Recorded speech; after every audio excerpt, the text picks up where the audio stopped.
Exercise 1.2 question number 1.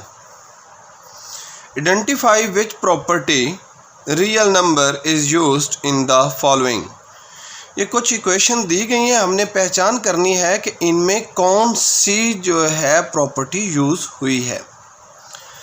और इसके बारे में प्रॉपर्टीज़ की डिटेल जो है वो हम पढ़ चुके हैं कि 11 + 0 = 11, यानी कि जब ज़ीरो को किसी भी डिजिट में ऐड किया जाए और हासिले जमा जो है, यानी कि जब हम ऐड करते हैं तो after that we get same answer as non zero number is called additive identity property. यानी कि जब हमने ज़ीरो को किसी भी नंबर में ऐड करें और हासिल जमा हमें वही नंबर हासिल हो जो कि गैर सिफर हो, तो इसे हम कहते हैं additive identity property.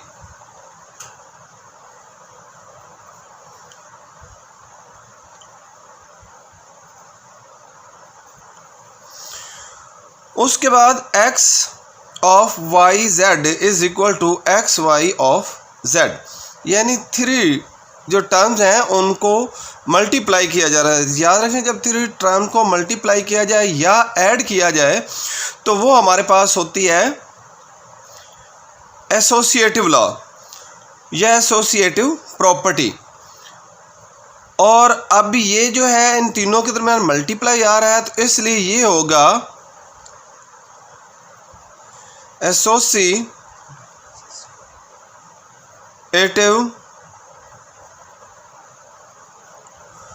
Property with respect to multiplication. और अगर इन तीनों के दरमियान जो साइन है वो प्लस की होती तो फिर associative property with respect to सब एडिशन होना था। अब चूंकि हमारे पास ये तीनों के दरमियान जो है मल्टीप्लाई की साइन है, इसलिए associative property with respect to multiplication. 12 + -12 = 0, यानी कि 12 में हम अगर माइनस को 12 ऐड करते हैं तो हमें हासिल होता है 0। तो ये है additive inverse property.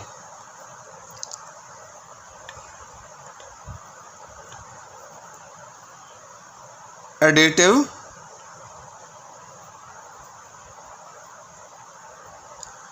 Inverse property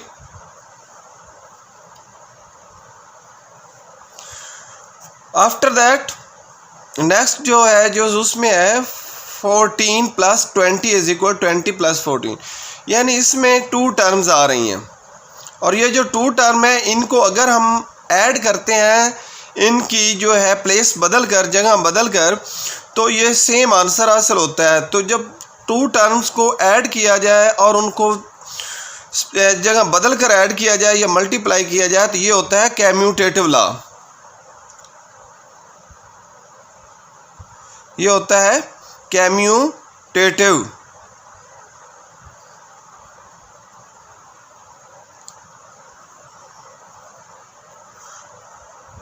commutative property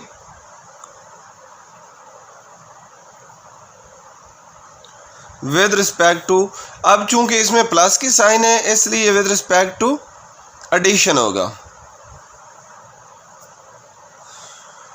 5 multiply by 5 belong to R. तो ये हमारे पास है क्लियर प्रॉपर्टी, क्योंकि जब 2 टर्म्स को मल्टीप्लाई किया जाए या उनको ऐड किया जाए और हासिले ज़रब या हासिले जमा जो है वो हमारे पास कोई डिजिट आता है तो उसे क्लियर प्रॉपर्टी कहते हैं।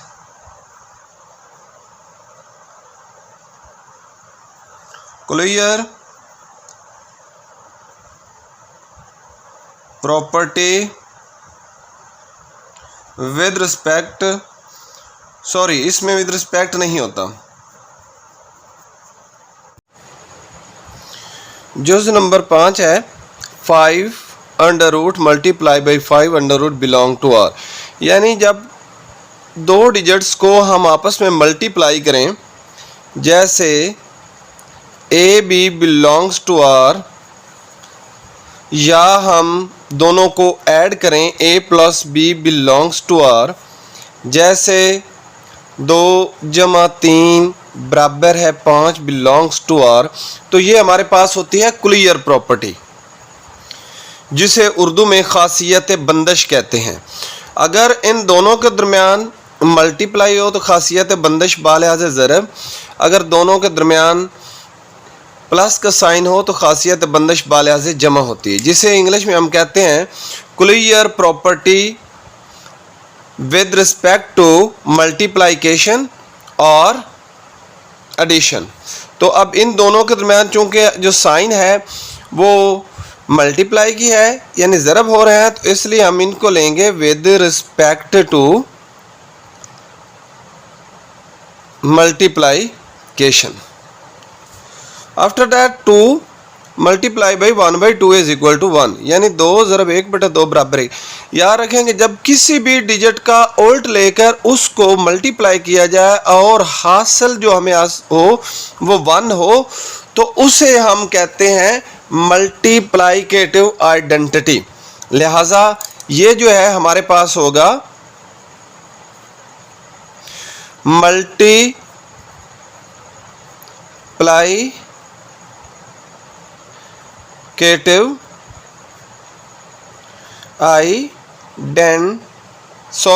आइडेंटिटी नहीं होगा, मल्टीप्लिकेटिव इनवर्स होगा, चूंकि हमने उसका उल्ट लिया है। Inverse, multiplicative inverse. और जब किसी भी डिजिट को 1 के साथ मल्टीप्लाई किया जाए और जो हासिल ज़रब हमें हासिल हो वो हमें सेम वही नंबर हासिल हो, जैसे हम 0 को किसी में ऐड करते हैं किसी भी नॉन ज़ीरो नंबर में, तो हमें हासिल जमा जो है वो 0 हासिल होता है, 11 हासिल होता है, वही नंबर हासिल होता है। इसी तरह जब हम किसी भी नंबर को 1 के साथ मल्टीप्लाई करते हैं तो भी हमें हासिल ज़रब जो है वो सेम बड़ा जो डिजिट होता है वो हासिल होता है। तो ऐसी सूरत में ये जो 1 है ये कहलाता है मल्टीप्लिकेटिव आइडेंटिटी। इसको हम कहते हैं मल्टीप्लिकेटिव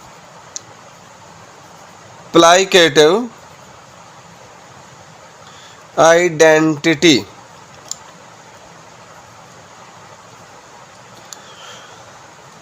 मल्टीप्लिकेटिव आइडेंटिटी हो गया।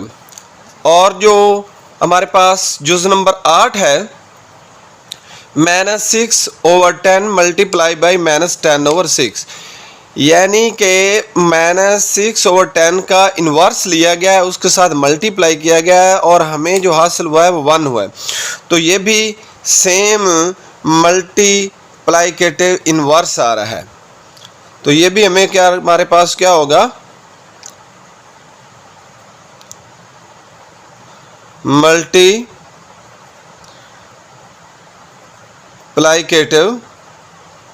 इनवर्स।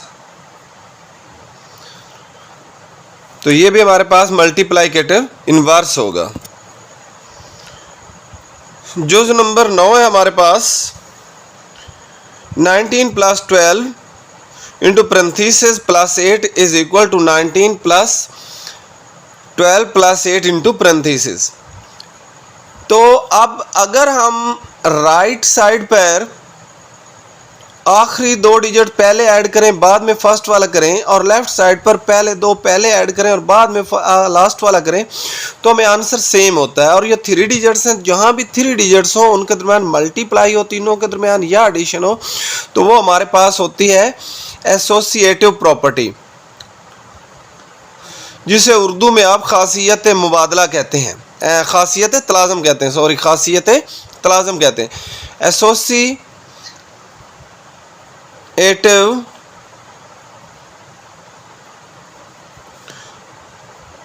प्रॉपर्टी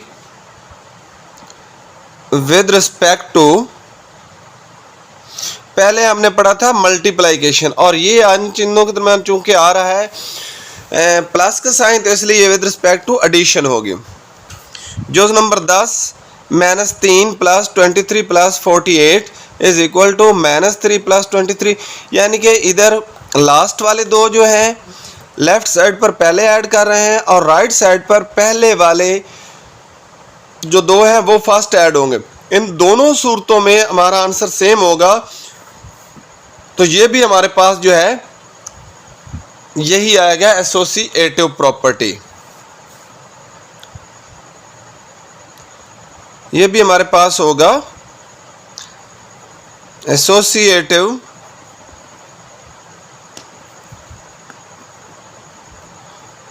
प्रॉपर्टी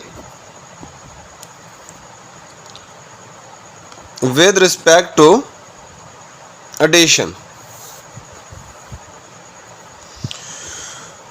नेक्स्ट है 89 × 1। ये भी हमारे पास जो 1 से मल्टीप्लाई हो रहा है, आंसर सेम आ रहा है, जो 1 से बड़ा डिजिट है, तो लिहाजा ये हमारे पास होगा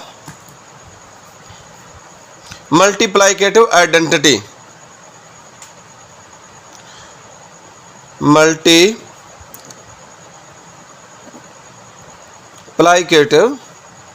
identity.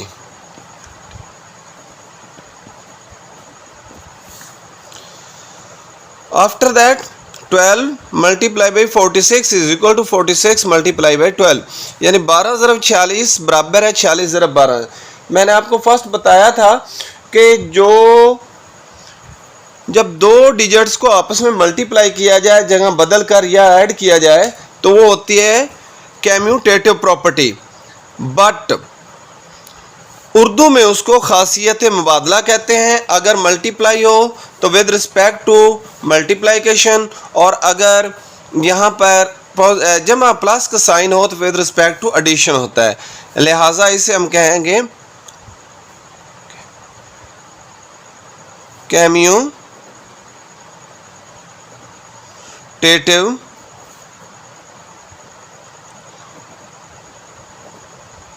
Property with respect to multiplication। ये फर्स्ट में हम करके आ रहे हैं 27 नेक्स्ट जो पार्ट है इसको 0 ऐड करें तो हमें हासिल जो जमा होगा वो सेम नॉन ज़ीरो डिजिट हासिल होगा। Therefore it is called additive identity.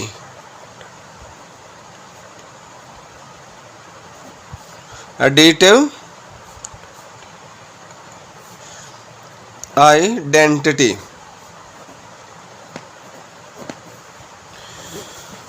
Next है x y is equal to y x, तो ये भी हमारे पास commutative property with respect to multiplication है।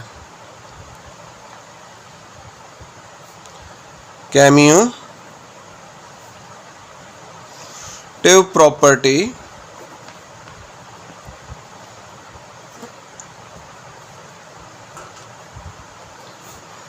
with respect to multiplication, यानी खासियत मुबादला बालिहाज़े ज़रब।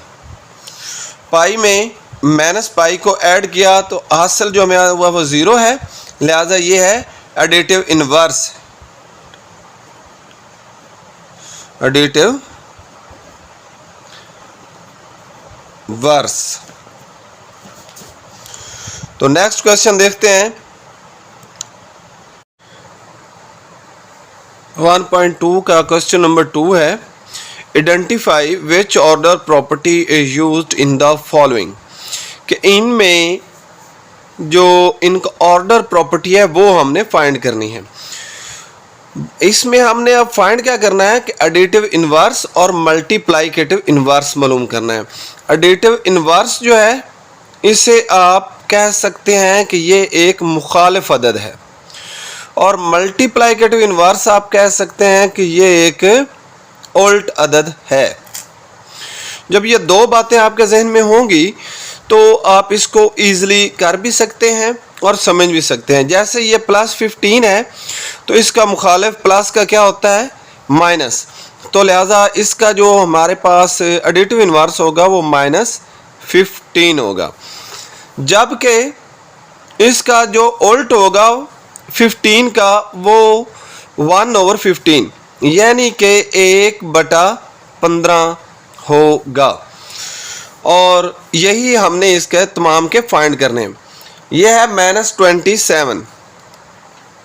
अब माइनस का अपोजिट जो है वो है +27 और इसका उल्ट क्या होगा -1/27 यानी कि -1/27।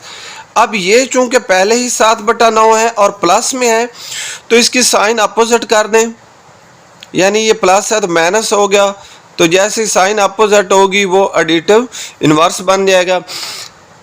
और उर्दू में इसको आप जमाई माकूस कहेंगे, जबकि मल्टीप्लाइकेटिव इन्वर्स जो है इसे आप उर्दू में ज़रबी माकूस कहेंगे।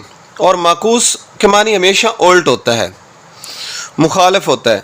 और इसका जब हम ये -7/9 ही आएगा और इसका जब हम उल्ट करेंगे तो ये हो जाएगा 9/7। ये तमाम पार्ट सेम है। इसी तरह ये नेगेटिव साइन है तो ये प्लस में चली जाएगी, +9/16, और इधर जो मल्टीप्लाइकेटिव इन्वर्स साइन वही रहेगी, जबकि जो रकम है वो उल्ट हो जाएगी।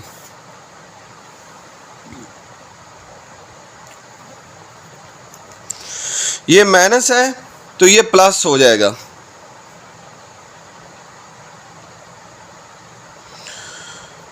यानी +20/23। ये साइन वही रहेगी मल्टीप्लाइकेटिव इन्वर्स में, लेकिन रकम उल्ट हो जाएगी।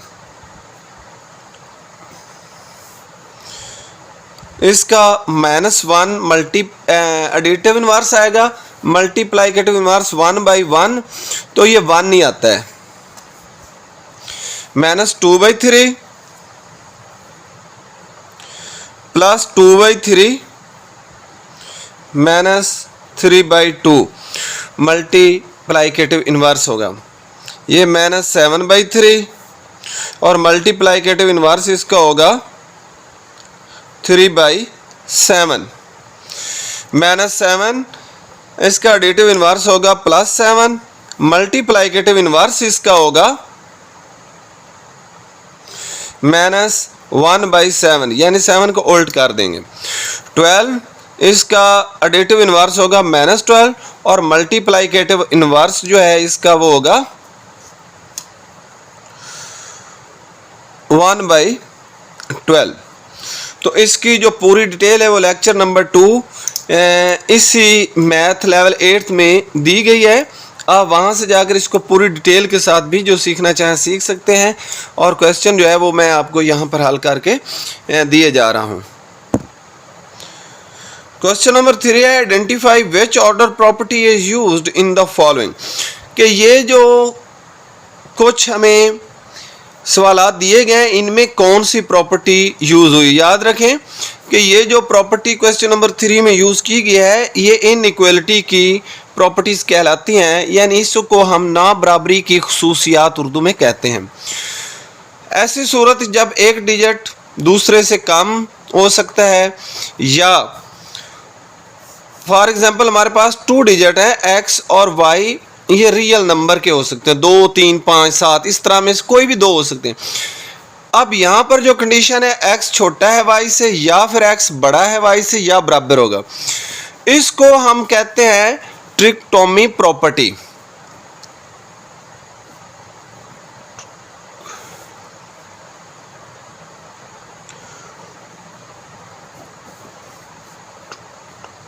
Trichotomy property. नेक्स्ट है a अगर बड़ा हो b से तो a माइनस c बड़ा है b माइनस c से। यह भी ना बराबरी की इनइक्वालिटी की प्रॉपर्टी है। और जब हमारे पास कोई भी 2 डिजिट्स हैं, उनमें से किसी एक डिजिट को दोनों एतराफ से हम अगर सब्ट्रैक्ट कर लें तो इस सूरत में जवाब जो है वो सेम ही रहता है, यानी कि जो इन इक्वलिटी की प्रॉपर्टी है, जो ना बराबरी की खुसूसियत है, वो वैसे ही रहती है। अगर कोई रकम बड़ी है तो बड़ी रहेगी, छोटी है तो छोटी रहेगी। इसे हम कहते हैं कैंसिलेशन प्रॉपर्टी। कैंसिलेशन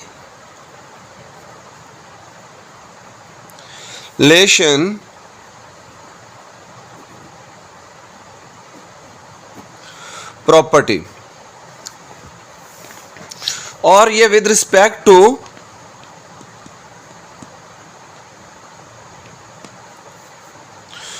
सब्ट्रैक्शन होगी यहां पर। अब a बड़ा है b से, इट्स मीन a बटा c छोटा है b बटा c से। शर्त ये है कि c जो है वो हमारे पास 0 से कम है, कि अगर हमारे पास 2 डिजिट्स हैं और उनमें से एक बड़ा है और दूसरा छोटा है, और एक ऐसा डिजिट जो कि मनफी या नेगेटिव साइन के साथ हो, उस पर अगर उनको डिवाइड किया जाए तो जो कुछ हमें हासिल होगा, तो ये जो बड़ी की अलामत है वो छोटे में बदल जाती है, और अगर पहले ही छोटा हो तो वो बड़े में बदल जाती है।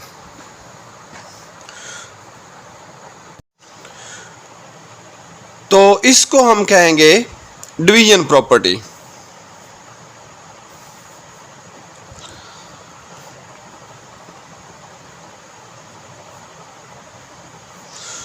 ये होगी हमारे पास डिवीजन प्रॉपर्टी। और हाँ, ये जो पीछे हमने कैंसिलेशन प्रॉपर्टी की है, इसको याद रखें कि अब इतना लेंथी ना लिखना चाहें तो डायरेक्ट सब्ट्रैक्शन प्रॉपर्टी भी लिख सकते हैं, यानी कि इसको हम डायरेक्ट चाहें तो सब्ट्रैक्शन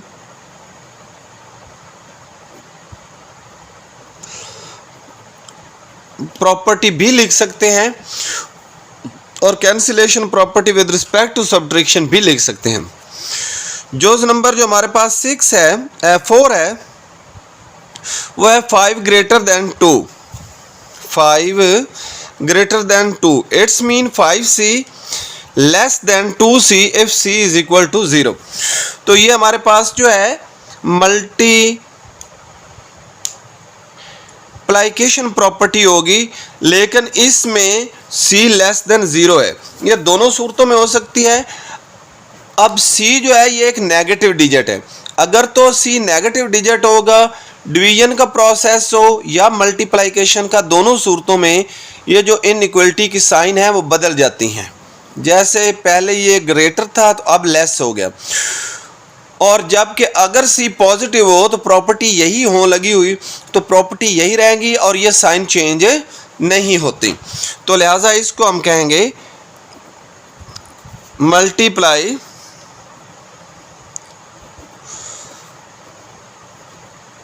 मल्टीप्लिकेशन प्रॉपर्टी। नेक्स्ट हमारे पास है 7 greater than z and z greater than 5। It's mean कि 7 ग्रेटर देन 5, यानी 7 बड़ा है z से और z बड़ा है 5 से। इसका मतलब ये हुआ कि 7 जो है वो 5 से भी बड़ा है। इसे कहते हैं ट्रांसिटिव प्रॉपर्टी।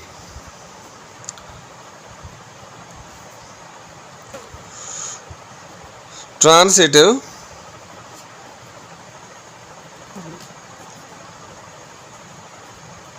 प्रॉपर्टी।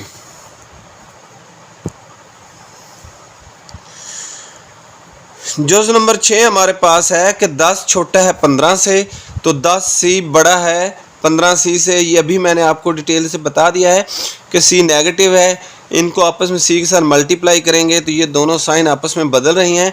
इसका मतलब ये है कि ये मल्टीप्लिकेशन प्रॉपर्टी है ऑफ इनइक्वलिटी की, लिहाजा इसे हम लिखेंगे मल्टीप्लिकेशन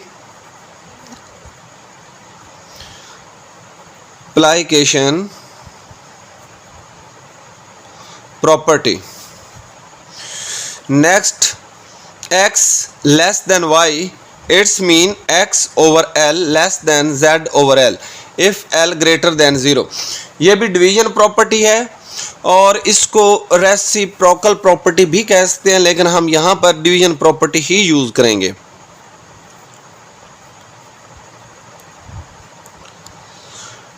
डिवीजन प्रॉपर्टी होगा ये हमारे पास, जबकि नेक्स्ट सेम वही है, लेकिन X Y X Z sorry same नहीं है, वो डिवीजन प्रॉपर्टी है एक्स छोटा है जेड से तो एक्स माइनस डब्ल्यू छोटा है वाई माइनस डब्ल्यू से। तो इसको भी हम सब्ट्रैक्शन प्रॉपर्टी भी कह सकते हैं, cancellation property with respect to subtraction भी कह सकते हैं। लिहाजा ये हमारे पास होगा सब